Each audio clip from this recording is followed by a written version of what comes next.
নমস্কাৰ ৰাইজ, মই আহি গুৱাহাটী পালোঁ। গুৱাহাটী পাই পেলাই আজি মই আপোনালোকক দেখুৱাম মা কামাখ্যাৰ পৰিৱেশ।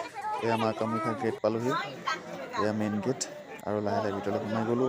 এয়া মা কামাখ্যা মন্দিৰ হয়, নীলাচল পাহাৰত অৱস্থিত এখন মা কামাখ্যাৰ দেৱালয়। বহুত শক্তিপীঠ হয়, বহুত সুন্দৰ। আৰু এয়া পাণ্ডা ৰৈ আছে, আপোনালোকে আহিলে এইকেইজনক লগ কৰিলে হ'ব, সকলোখিনি কাম শ্বৰ্টকৈ হৈ যাব। নমস্কাৰ। কামাখ্যা মন্দিৰত আহি থাকোঁতে মই হঠাৎ লগ পালোঁ মোৰ দাদা আৰু আপোনালোক ক'ৰ হয়? ডিব্ৰুগড়ৰ হয়, মই যোৰহাটৰ। আৰু লগ পাই তেওঁলোকৰ এনেই জাষ্ট সৰুকৈ এটা মন্তব্য ল'ব বিচাৰিছোঁ।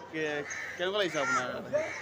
খুবেই ভাল লাগিছে। আমি ৰাতি আপোনাৰ 2টা বজাত আহি মন্দিৰত উপস্থিত হ'লোঁ। হয়, তাৰপাছত এতিয়া পূজা পাতল কৰি মেলি এতিয়া আমি আজৰি হৈছোঁগৈ আৰু। হয় হয় হয়। মানুহৰ সমাগমটো খুবেই বেছি।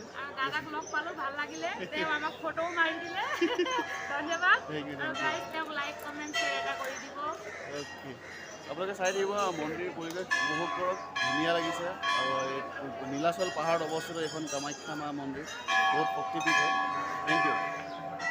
সঁচাকৈ দাদাজনৰ লগত কথা পাতি বৰ ভাল লাগিলে। তেখেত ৰাতি 2টা বজাৰ পৰা ৱেইট কৰি আছে, বহুত কষ্ট কৰিছে মা কামাখ্যা দৰ্শন কৰিবলৈ। আৰু আপোনালোকে পৰিৱেশ ধুনীয়াকৈ উপভোগ কৰক। এয়া সম্পূৰ্ণ মন্দিৰৰ পৰিৱেশ, সম্পূৰ্ণ ভিডিঅ'টো বনাইছোঁ একদম ওপৰৰ পৰা বহি।